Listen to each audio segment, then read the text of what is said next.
ለብቻ ያደርጉበት የመጀመሪያው ምሽት ነበር። ወላጆቼ ክፍለ ሀገር የሚገኘውን አጎቴን ለመጠየቅ ሄደዋል። እኔ ግን በትምህርቴ ምክንያት አብሬያቸው መሄድ አልቻልኩም። እኩለ ሌሊት ሲሆን መላ ቤቱ ጭር አለ። ቲቪ የለም፣ ምንም ድምፅ የለም። ከበላይ በዝግታ የሚሽከረከረው የፋን ድምፅ ብቻ ነበር የሚሰማው። ከመተኛቴ በፊት እያንዳንዱን በር ደጋግሜ ቆለፍኩ። ከሌሊቱ 8 ሰዓት አካባቢ በር ተንኳኩቶ ከእንቅልፌ ነቃው።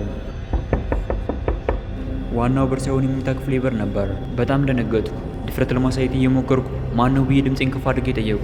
ምንም መልስ የለም። ስልኬን አንስቼ ባትሪውን አበራሁት። ክፍሉ ባዶ ነው። ሌባ የገባ መስሎኝ በጣም ፈራው። ልቤ በኃይል ከመምታቱ የተነሳ ራሴ ድምፁን ሰማው ነበር። ከዛም ስልኬ ድምፅ አሰማ። ከአባቴ የተላከ መልእክት ነበር። እንዲህ ይላል፣ ልጄ በሩን ክፈትልኝ፣ ሊገባ ፈልጌ ነው። አባቴ በዚህ ሰዓት በፍጹም ሊመጣ አይችልም። ቢመጣም እንኳ የኔ መኝታ ቤት የሚያንኳኳበት ምንም ምክንያት አይኖረውም። ፈጠን ብዬ ተነስቼ በሩን ከፈትኩት።